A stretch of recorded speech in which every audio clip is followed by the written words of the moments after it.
Good morning students. आज अपन पढ़ेंगे DNA finger printing.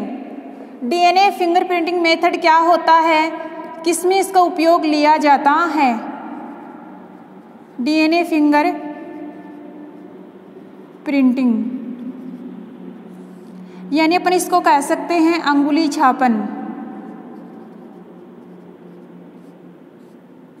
DNA अंगुली छापन यानी डीएनए फिंगर प्रिंटिंग का उपयोग किसी अपराधी को पता करने के लिए, कोई भी अपराधी है उसको पता करना है कि अपराधी है या नहीं है, उसके पता लगाने के लिए डीएनए फिंगर प्रिंटिंग का उपयोग किया जाता है। इसी प्रकार कुछ बच्चे होते हैं माँ बाप से पिछड़ जाते हैं, उसका पता लगाने के लिए डीएनए फिंगर प्रिंटिंग का यूज किया जाता है। इसी प्रकार सबसे पहले डीएनए फिंगर प्रिंटिंग है, इसकी खोज एलेक जेफरी ने की थी। एलेक जेफरी ने 1986 में की थी। एलेक जेफरी ने सबसे पहले बताया कि जो प्रत्येक जीव होता है उसके अंदर जो डीएनए होता है उसमें रिपीटेटिव सीक्वेंस पाई जाती है। यानी जो प्रत्येक जीव होता है, ऑर्गेनिज्म होता है, जीव होता है, उसके अंदर क्या होता है, डीएनए होता है। और इस डीएनए में क्या प्रेजेंट होती हैं, रिपीटेटिव सीक्वेंस प्रेजेंट होती हैं। रिपीटेटिव सीक्वेंस को कहते हैं पुनरावर्ती सीक्वेंस, अनुक्रम। यानी ये रिपीटेटिव सीक्वेंस होती है, प्रत्येक डीएनए के अंदर होती है, लेकिन प्रत्येक डीएनए में ये रिपीटेटिव सीक्वेंस होती हैं, अलग अलग होती हैं। यानी प्रत्येक जीव में क्या होती हैं, रिपीटेटिव सीक्वेंस क्या होती हैं, अलग अलग होती हैं। रिपीटेटिव सीक्वेंस की वजह से ही अपन किसी अपराधी का पता कर सकते हैं, यानी इसका मेथड को अपन उपयोग में ले सकते हैं। सबसे पहले बात करते हैं जो ये रिपीटेटिव सीक्वेंस होती हैं, ये जो बेस पेयर होते हैं, ये क्या होती, इनसे क्या होती है, शॉर्ट बेस पेयर होते हैं। यानी अपन कह सकते हैं रिपीटेटिव सीक्वेंस होते हैं, ये क्या होते हैं, बेस पेयर शॉर्ट होते हैं। इसमें क्या होते हैं, बेस पेयर ही क्या होते हैं, शॉर्ट होते हैं। और शॉर्ट बेस पेयर होने की वजह से इसका नाम क्या है, रिपीटेटिव सीक्वेंस। अपन कह सकते हैं short base pair repetitive sequence में होते हैं, इसलिए इनको क्या कहते हैं, टेंडम कहते हैं। क्या कहते हैं, टेंडम कहते हैं। अब टेंडम क्या कहते हैं, टेंडम होता क्या है, डीएनए में repetitive sequence short base pair होते हैं, उसको क्या कहते हैं, टेंडम कहते हैं। यानी जो रिपीटेटिव बेस पेयर होते हैं ये एक तरह से क्या होते हैं, शॉर्ट बेस पेयर होते हैं, और इसी को क्या कहते हैं, टेंडम कहते हैं। जैसे अपन बात करते हैं ड्रोसोफिला में ACAACT क्या होती है, रिपीटेटिव सीक्वेंस प्रेजेंट होती है। प्रत्येक डीएनए में रिपीटेटिव सीक्वेंस क्या होती है, अलग अलग होती है। जैसे अपन बात करते हैं, जैसे ड्रोसोफिला है, ड्रोसोफिला का जो डीएनए है 5 हैंड टू 3 हैंड। अब इसमें क्या होती है, रिपीटेटिव सीक्वेंस प्रेजेंट होती है ACCAA, ये क्या होती है, एक सीक्वेंस प्रेजेंट होती है CT। इसी प्रकार अपन बात कर सकते हैं दोबारा से, ये रिपीटेटिव सीक्वेंस क्या होती है, प्रेजेंट होती है। और मोस्टली रिपीटेटिव सीक्वेंस प्रेजेंट होती है, ये सेंट्रोमियर में होती है या टेलोमेयर में होती है। कहाँ पर प्रेजेंट होती है रिपीटेटिव सीक्वेंस, टेलोमेयर में या सेंट्रोमेयर में प्रेजेंट होती है। उसके बाद अपन बात करते हैं माउस में उसमें रिपीटेटिव सीक्वेंस होती है GAAATGA। यानी अपन कह सकते हैं प्रत्येक ऑर्गेनिज्म में रिपीटेटिव सीक्वेंस होती हैं, अलग अलग होती हैं। रिपीटेटिव सीक्वेंस होती है, ये नाइट्रोजन के जो बेस पेयर होते हैं उनसे ही बनी हुई होती है, इसलिए रिपीटेटिव सीक्वेंस को टेंडम भी कहते हैं। टेंडम शब्द है रिपीटेटिव का, और रिपीटेटिव की अपन बात करते हैं तो जो नाइट्रोजन बेस पेयर होते हैं इनकी क्या होती है, शॉर्ट फॉर्म होती है। रिपीटेटिव सीक्वेंस में क्या आते हैं, नाइट्रोजन आते हैं, नाइट्रोजन बेस पेयर आते हैं, और इसी को क्या कहते हैं, टेंडम कहते हैं। उसके बाद अपन बात करते हैं रिपीटेटिव सीक्वेंस प्रत्येक ऑर्गेनिज्म में अलग अलग होती है। अलेक जेफरी के अनुसार सबसे पहले इन्होंने बताया कि जो डीएनए फिंगरप्रिंटिंग है इसके लिए प्रोब काम में लिया। अब ये प्रोब क्या करता है, रेपिटेटिव डीएनए सीक्वेंस का पता लगाने के लिए इन्होंने काम में लिया। अलेक जेफरी ने डीएनए फिंगरप्रिंटिंग मेथड में प्रोब को काम में लिया। प्रोब होता क्या है, ये प्रोब डीएनए में जो रिपीटेटिव सीक्वेंस होती है उसको पता करने के लिए प्रोब को काम में लेते हैं। यानी अपन कह सकते हैं इस रिपीटेटिव सीक्वेंस को पहचानने के लिए प्रोब काम में लेते हैं। यानी प्रोब क्या होता है, एक डीएनए का स्पेसिफिक टुकड़ा होता है। अब ये स्पेसिफिक टुकड़ा क्या करता है, इस जहाँ पर भी अपन की पोजीशन यानी कॉम्प्लीमेंट्री डीएनए का टुकड़ा दिखेगा वहाँ पर ये क्या होता है, जुड़ जाता है। और जैसे ही जुड़ जाता है तो उसके बाद अपन कह सकते हैं ये अपराधी है। ठीक है, तो अपन इस प्रोसेस के बाद में अपन को पता चलता है कि प्रोब क्या होता है, कैसे मैच करता है, कैसे इसका यूज होता है। तो सबसे पहले अलेक वैज्ञानिक ने यानी अलेक जेफरी वैज्ञानिक ने बताया कि जो प्रोब होता है उसको उपयोग अपन रिपीटेटिव डीएनए सीक्वेंस का पता करने के लिए काम में लेते हैं। उसके बाद अपन बात करते हैं जो मानव का जो ब्लड होता है उसमें 99.9% क्या होता है, जो सीक्वेंस होते हैं वो एक दूसरे से क्या होते हैं, सिमिलर होते हैं।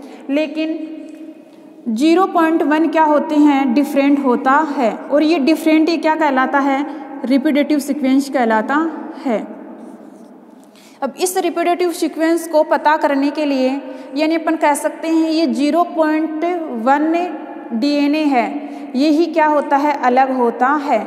अपन कह सकते हैं इस डीएनए को अपन क्या कहते हैं, सैटेलाइट डीएनए कहते हैं। सैटेलाइट डीएनए से ही जैव विविधता को अपन फिंगरप्रिंटिंग में काम में लेते हैं। सैटेलाइट डीएनए को ही क्या करते हैं अपन, जैव जो विविधता होती है उसके द्वारा फिंगरप्रिंटिंग में काम में लेते हैं। अब रिपीटेटिव सीक्वेंस है उसको अपन को अलग करना है, कैसे अलग करेंगे, सीजियम क्लोराइड के साथ। यानी जो सीजियम क्लोराइड है उसका अभिकेंद्रण करवाते हैं। अभिकेंद्रण का अर्थ क्या होता है, जो डीएनए में जो रिपीटेटिव सीक्वेंस होती है वो क्या होती है, अलग हो जाती है। अब यहाँ तक तो ये क्या थी, थ्योरी थी। इसमें क्या काम आता है, किसको कैसे काम में लेते हैं और क्या चाहिए इस डीएनए फिंगरप्रिंटिंग प्रोसेस को स्टार्ट करने के लिए। अब मेथड स्टार्ट होता है, ये डीएनए फिंगरप्रिंटिंग कैसे स्टार्ट होती है, इस प्रक्रिया को शुरू में कैसे अपन स्टार्ट करते हैं, क्या यूज में लेते हैं, क्या नहीं लेते हैं। तो सबसे पहले अपन एक बार इनको फिर से देखेंगे। डीएनए फिंगरप्रिंटिंग होती है, इसको बोलते हैं अंगुली छापन। इसका उपयोग मोस्टली किस में होता है, कोई भी अपराधी होता है या कोई भी चीज़ को अपन को आइडेंटिफाई करना है, ये डीएनए से मैच कर रहा है या नहीं कर रहा है, कोई भी डाउट वाली शक होती है उसको अपन पहचानने के लिए डीएनए फिंगरप्रिंटिंग काम में लेते हैं। सबसे पहले डीएनए फिंगरप्रिंटिंग क्या होती है, एक मशीन होती है। इस मशीन की खोज किसने की, अलेक जेफरी ने की 1986 में।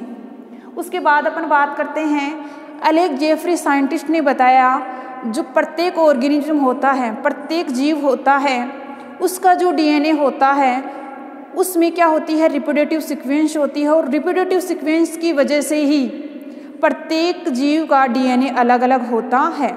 यानी कहने का मतलब प्रत्येक जीव का जो डीएनए होता है उसमें रिपीटेटिव सीक्वेंस क्या होती हैं, अलग अलग होती हैं। और अलग अलग की वजह से ही अपन प्रत्येक का जो डीएनए होता है वो अलग अलग होता है। किसकी वजह से, रिपीटेटिव सीक्वेंस की वजह से। उसके बाद में इन्होंने बताया जो रिपीटेटिव सीक्वेंस होती हैं ये नाइट्रोजन बेस पेयर से मिलकर बनी होती हैं। यानी रिपीटेटिव सीक्वेंस के अंदर क्या होते हैं, नाइट्रोजन बेस पेयर होते हैं, इसलिए रिपीटेटिव सीक्वेंस को कहते हैं टेंडम। टेंडम क्या होता है, जो रिपीटेटिव सीक्वेंस होते हैं उसके अंदर जो नाइट्रोजन बेस पेयर होते हैं उसको क्या कहते हैं, टेंडम कहते हैं। जैसे अपन बात करते हैं ड्रोसोफिला। ड्रोसोफिला का जो डीएनए होता है उसके अंदर जो रिपीटेटिव सीक्वेंस की अपन बात करते हैं तो ड्रोसोफिला का जो डीएनए होता है उसके अंदर सेंट्रोमियर और टेलोमियर। देखो रिपीटेटिव सीक्वेंस कहाँ पर प्रेजेंट होती है, सेंट्रोमियर में या टेलोमियर में। तो अपन बात करते हैं ड्रोसोफिला के डीएनए में तो ACAACT ये क्या होते हैं, रिपीटेटिव सीक्वेंस होते हैं। रिपीटेटिव सीक्वेंस इस प्रकार से अरेंजमेंट होते हैं तो इसको अपन कह सकते हैं शॉर्ट नाइट्रोजन बेस पेयर होते हैं। तो ड्रोसोफिला में ये रिपीटेटिव सीक्वेंस होते हैं। इसी प्रकार अपन माउस की बात करते हैं, उसमें GAATGA सीक्वेंस प्रेजेंट होता है, यानी अपन कह सकते हैं रिपीटेटिव सीक्वेंस प्रेजेंट होता है। यानी प्रत्येक डीएनए में ये रिपीटेटिव सीक्वेंस है अलग अलग देखने को मिलती है। उसके बाद अपन बात करते हैं कि एलेक्स जेफरी ने सबसे पहले इस डीएनए फिंगरप्रिंटिंग में प्रोब का यूज किया। किसका यूज किया? प्रोब का यूज किया। अब प्रोब होता क्या है? प्रोब क्या होता है? एक डीएनए का ही टुकड़ा होता है। प्रोब क्या होता है? एक डीएनए का ही टुकड़ा होता है, लेकिन इस टुकड़े में स्पेसिफिक अपन कह सकते हैं रिपीटेटिव सीक्वेंस, या अपन कह सकते हैं नाइट्रोजन बेस, अपन कह सकते हैं स्पेसिफिक टुकड़ा होता है। अब ये टुकड़ा क्या करता है? जैसे ही अपन किसी सैंपल का अपन लेते हैं, जैसे रिपीटेटिव डीएनए सीक्वेंस है, कोई भी है डीएनए है, उसके अंदर रिपीटेटिव सीक्वेंस है, उस रिपीटेटिव सीक्वेंस को पहचानने के लिए या पता करने के लिए प्रोब का यूज करते हैं। यानी डीएनए फिंगरप्रिंटिंग में मोस्टली यूज होता है प्रोब। प्रोब से ही अपन उस रिपीटेटिव सीक्वेंस को पहचान सकते हैं। जहाँ पर रिपीटेटिव सीक्वेंस से ये प्रोब जुड़ जाता है, उसका मतलब वो क्या है? सिमिलर है, यानी वही क्या है? अपराधी है। तो इस प्रकार इस मेथड में क्या लेते हैं? प्रोब लेते हैं। प्रोब का काम क्या होता है? रिपीटेटिव सीक्वेंस को पहचानना। सबसे पहले पहचानते कैसे हैं? इसकी स्टेज बाय स्टेज होती है। लास्ट में इसका रिजल्ट पता चलता है कि इस प्रोब से यह डीएनए मैच कर रहा है। तो सबसे पहले अपन इसकी बात करते हैं। तो मानव का जो ब्लड होता है उसमें 99.9% जो सीक्वेंस होते हैं वो एक दूसरे से क्या होते हैं? मिलते जुलते रहते हैं। जैसे मिलते जुलते रहते हैं, यानी एक दूसरे के क्या होते हैं? पूरक होते हैं। 0.1 डीएनए होता है। ये क्या होता है?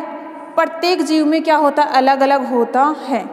यानी 99.9% क्या होता है? सिमिलर होता है प्रत्येक जीव में डीएनए, लेकिन 0.1 डीएनए है, ये क्या होता है? प्रत्येक जीव में क्या होता है? अलग अलग होता है।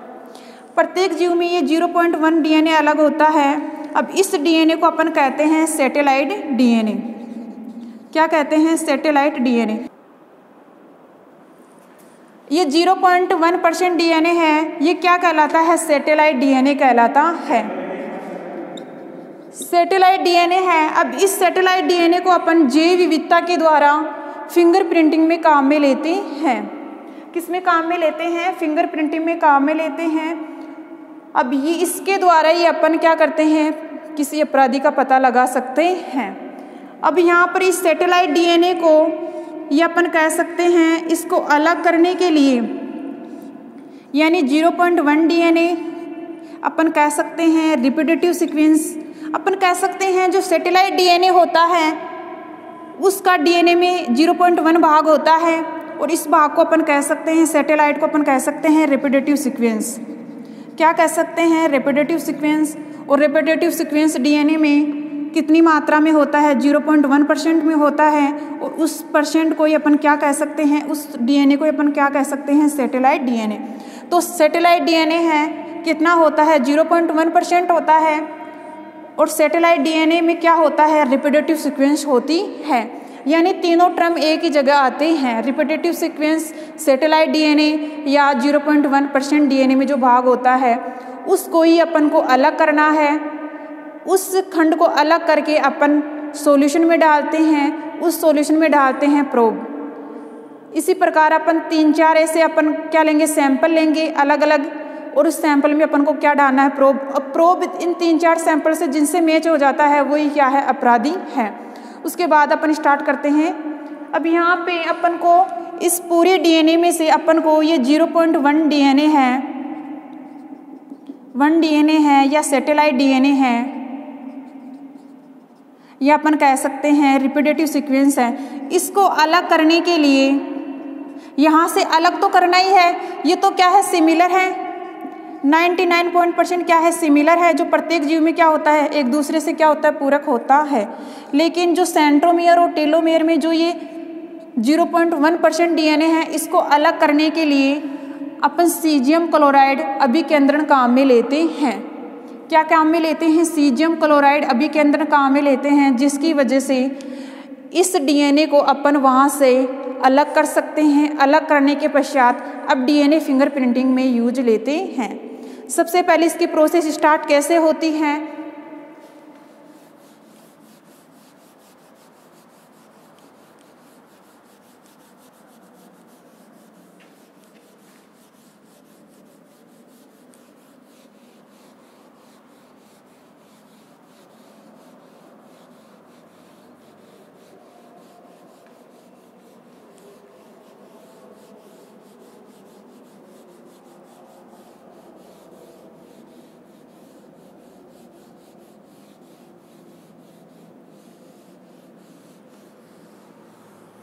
अब यहाँ पे सबसे पहले अपन लेते हैं डीएनए।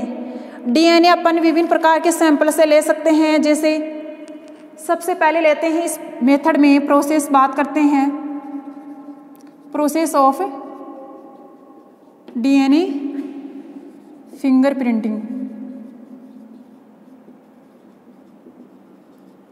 अब इस प्रोसेस में सबसे पहले अपन क्या लेते हैं? सैंपल।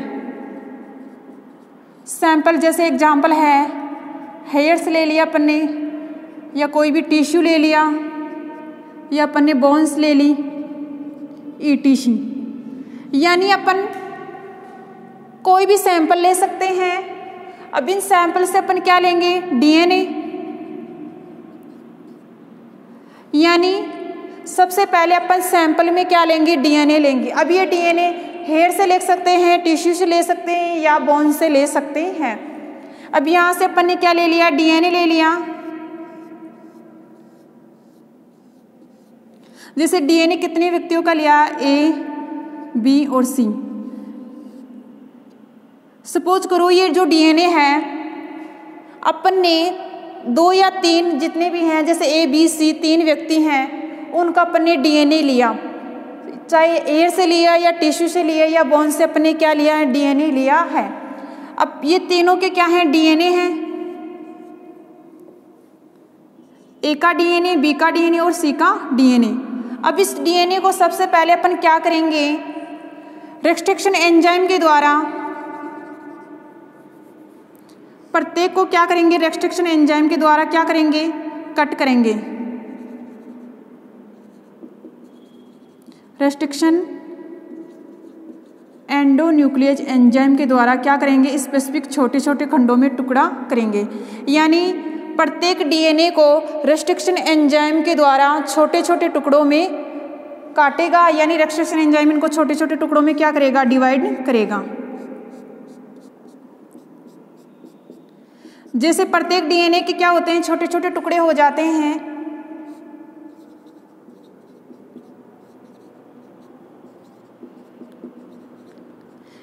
अब ये डीएनए खंड क्या करते हैं अपन ने? डीएनए खंड को जेल इलेक्ट्रोफोरेसिस होती है उसके ऊपर क्या करवाते हैं? रन करवाते हैं। क्या करवाते हैं? रन करवाते हैं।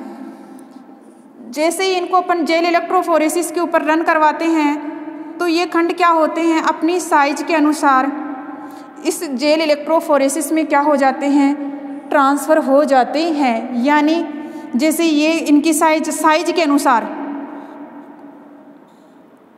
यानी साइज के अनुसार ये जेल इलेक्ट्रोफोरेसिस में क्या हो जाते हैं? ट्रांसफ़र हो जाते हैं।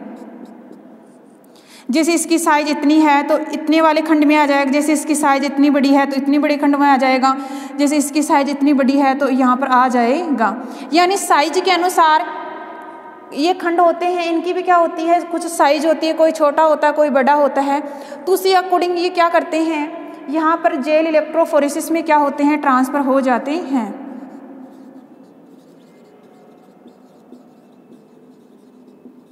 जैसे ही जेल इलेक्ट्रोफोरेसिस में ये डीएनए के टुकड़े क्या होते हैं? ट्रांसफ़र होते हैं। ट्रांसफ़र जेल इलेक्ट्रो के ट्रांसफ़र होने से बाद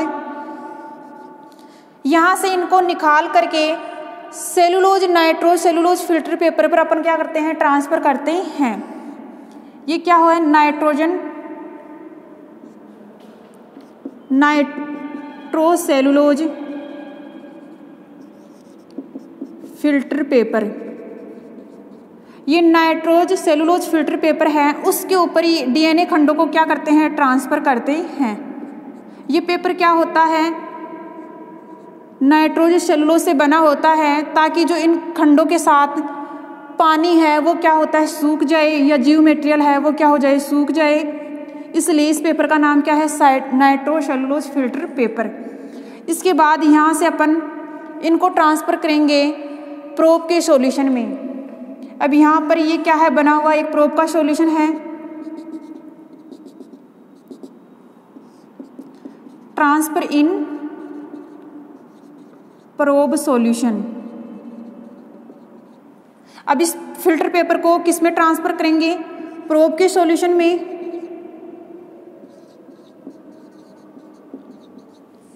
प्रोब के सॉल्यूशन में जैसे इस फिल्टर पेपर को ट्रांसफर करेंगे, ये क्या है, पेपर है, और पेपर के ऊपर क्या चिपके हुए हैं, डीएनए। ये क्या है, डीएनए। अब जैसे इसको ट्रांसफर करेंगे, अब इस प्रोब सॉल्यूशन में पहले से क्या है, प्रोब है, अपन कह सकते हैं ये क्या है, प्रोब है। प्रोब का सॉल्यूशन है, उसके अंदर प्रोब के सॉल्यूशन में क्या है, प्रोब है। जैसे अपन पेपर को इस प्रोब के सॉल्यूशन में ट्रांसफर करवाते हैं,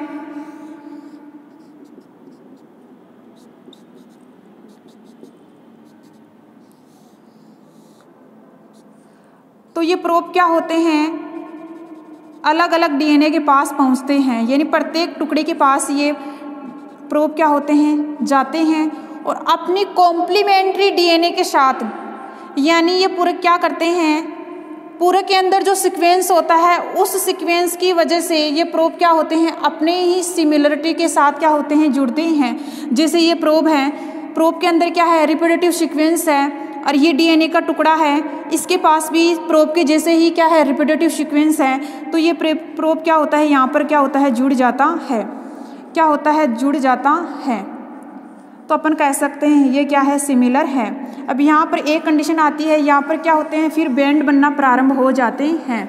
जैसे ये सिमिलरिटी मैच हुई तो यहाँ पर क्या हो जाता है, बैंड बन जाता है। उसके बाद जिनकी सिमिलरिटी नहीं हुई वो क्या रह जाते हैं, बैंड ऐसे कैसे रह जाते हैं। इस प्रोसेस से अपन कह सकते हैं ये क्या है, सिमिलरिटी है।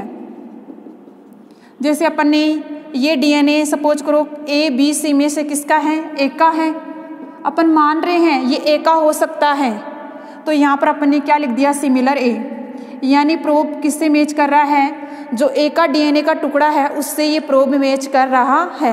कहने का मतलब ये क्या है, अपराधी है। तो इस पीसीआर मेथड को अपन फिर एक बार से देखेंगे। सबसे पहले सैंपल लेते हैं। इस मेथड में सबसे पहले क्या लेते हैं, सैंपल लेते हैं। सैंपल में हेयर हो सकता है, टिश्यू हो सकती है, बोन्स हो सकती है, यानी कोई सा भी अपन कह सकते हैं टिश्यू हो सकता है। उसके बाद अपन कह सकते हैं कि ये 3 व्यक्तियों के अपन ने लिए हैं डीएनए। अब इनसे क्या होता है, सैंपल से अपन क्या लेंगे, डीएनए लेंगे। जैसे ए का डीएनए, बी का डीएनए, सी का डीएनए। अब ये डीएनए अपन हेयर से लिया है, बोन से लिया है, वो अपन ने कहाँ से लिया है, सैंपल से लिया है। अब सैंपल से, प्रत्येक व्यक्ति के सैंपल से अपन ने डीएनए लिया, और प्रत्येक व्यक्ति के डीएनए को अब क्या करेंगे, रेस्ट्रिक्शन एंडोन्यूक्लियस एंजाइम के द्वारा छोटे छोटे खंडों में डिवाइड करेंगे। ये छोटे छोटे खंडों में रेस्ट्रिक्शन एंजाइम क्या कर देता है, काट देता है। जैसे ही इनको डिवाइड कर देता है, छोटे छोटे भागों में डिवाइड कर देता है, तब इनको ट्रांसफ़र करेंगे जेल इलेक्ट्रोफोरेसिस में। जेल इलेक्ट्रोफोरेसिस में क्या होते हैं, छोटे छोटे क्या होते हैं, खंड होते हैं। उस खंडों के अनुसार जो डीएनए के खंड हैं, उन खंडों के अनुसार अपनी साइज के अकॉर्डिंग क्या होते हैं, अरेंजमेंट हो जाते हैं जेल इलेक्ट्रोफोरेसिस के अंदर। जैसे इस खंड की साइज इतनी है तो इतने वाले खंड से ट्रांसफ़र होके ये जेल इलेक्ट्रोफोरेसिस में क्या हो जाते हैं, अरेंजमेंट हो जाते हैं। जैसे ही अरेंजमेंट हो जाते हैं तो उसके बाद यहाँ से इन खंडों को निकाल करके नाइट्रो सेलुलोज फिल्टर पेपर पर क्या करते हैं, ट्रांसफ़र करते हैं। नाइट्रोजन सेलुलोज पेपर एक होता है, इस पेपर में क्या होते हैं, छोटे छोटे छिद्र होते हैं, जिससे अपन ने डीएनए जेल इलेक्ट्रोफोरेसिस से निकाल करके नाइट्रोजन सेलुलोज फिल्टर पेपर पर डीएनए को ट्रांसफ़र करते हैं। तो यहाँ पर ये क्या होते हैं, डीएनए अलग होकर और इनसे जो फिल्टर पेपर हैं इनसे क्या हो जाते हैं, चिपक जाते हैं। यानी यहाँ पर प्रत्येक डीएनए क्या होता है, टुकड़ा डबल स्टैंडर्ड होता है, तो ये धीरे धीरे क्या होते हैं, सिंगल स्टैंडर्ड में चेंज हो जाते हैं। और प्रत्येक सिंगल स्टैंडर्ड क्या होता है, इस नाइट्रोसेलुलोज पेपर से क्या हो जाता है, चिपक जाता है। जैसे यहाँ पर ये नाइट्रोसेलुलोज पेपर है, यहाँ पर प्रत्येक स्ट्रैंड अपन कह सकते हैं प्रत्येक डीएनए क्या होता है, चिपक जाता है। जैसे इस पेपर को अपन प्रोब के सॉल्यूशन में डालेंगे, अब प्रोब का सॉल्यूशन क्या होता है, बना हुआ होता है, उस प्रोब के सॉल्यूशन में अपन को ये पेपर ट्रांसफ़र करवाना है, डिप करवाना है। जैसे अपन डिप करवाते हैं, ट्रांसफ़र करवाते हैं, डुबोते हैं या डिप करवाते हैं, तो जो पेपर के ऊपर जो डीएनए लगे हुए थे, डीएनए चिपके हुए थे, इस पेपर के ऊपर जो डीएनए चिपके हुए थे या डीएनए लगे हुए थे, उनसे प्रोब क्या कर लेता है, मैच कर लेता है। जैसे ये प्रोब के सॉल्यूशन में ये क्या है, प्रोब हैं। अब प्रोब इस फिल्टर पेपर पे बहुत सारे डीएनए के टुकड़े हैं, लेकिन ये प्रोब उस डीएनए से ही मैच करेगा जो प्रोब के अंदर और इस डीएनए के अंदर दोनों का सीक्वेंस क्या हो, एक ही हो। जैसे इस डीएनए में सीक्वेंस यह है और इस प्रोब में भी ये सीक्वेंस है, तो ये प्रोब क्या कर लेता है, ऑटो रेडियोग्राफी के द्वारा अपन इनको पहचान सकते हैं।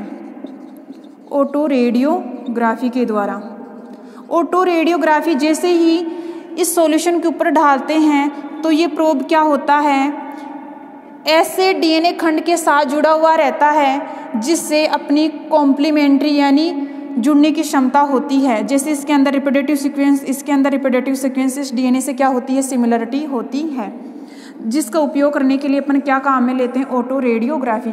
ऑटो रेडियोग्राफी में क्या होती हैं, किरणें होती हैं। जैसे इस सॉल्यूशन के ऊपर डालते हैं तो ये प्रोब है, कोई से खंड यानी अपन कह सकते हैं कोई सा भी भाग होता है डीएनए का, उसके ऊपर क्या होता है, जुड़ जाता है। और जुड़ जाता है तो कहने का मतलब यह है कि ये क्या है, सिमिलर है, और सिमिलर ही क्या है, एक अपराधी है। और इसका जो से इसका बेंड बनता है तो ये बेंड क्या हो जाता है, देखो पूरक, यानी अपन कह सकते हैं प्रोब और डीएनए दोनों जुड़ जाते हैं तो उस बेंड की क्या हो जाती है, साइज भी क्या हो जाती है, बड़ी हो जाती है। और जिनसे ये मैच नहीं करता है प्रोब, वो क्या रह जाते हैं, साइज में क्या रह जाते हैं, छोटे रह जाते हैं, यानी मोटाई कम होती है। इस प्रकार डीएनए फिंगरप्रिंटिंग के द्वारा अपन किसी भी अपराधी का पता कर सकते हैं या बच्चे को अपन आइडेंटिफाई कर सकते हैं। अगर पिछड़ जाते हैं माँ बाप से तो उनको आइडेंटिफाई करने के लिए इस मेथड का अपन उपयोग कर सकते हैं। इस प्रकार वांछित गुणों वाले डीएनए को अपन पहचान सकते हैं। इस प्रकार इसको फोरेंसिक लैब में भी अपन इसको यूज कर सकते हैं। फोरेंसिक लैब में तो अपराधियों को पता करने के लिए इसका उपयोग किया जाता है। वांछित डीएनए यानी गुणों को पहचान करने के लिए भी इस डीएनए फिंगरप्रिंटिंग का यूज किया जाता है। इस प्रकार ये डीएनए फिंगरप्रिंटिंग का टॉपिक है कंप्लीट होगा। इकोनॉमिक ये इसके एप्लीकेशन है। लास्ट में इम्पोर्टेंस कौन कौन से इसके इम्पोर्टेंस हैं, जैसे फोरेंसिक लैब में होता है वांछित गुणों को पहचान करने के लिए, औषधि के रूप में अपन डिजीज को पता करने के लिए, इस प्रकार से इसका उपयोग होता है। नेक्स्ट क्लास में अपन पढ़ेंगे, नेक्स्ट टॉपिक पढ़ेंगे, ठीक है।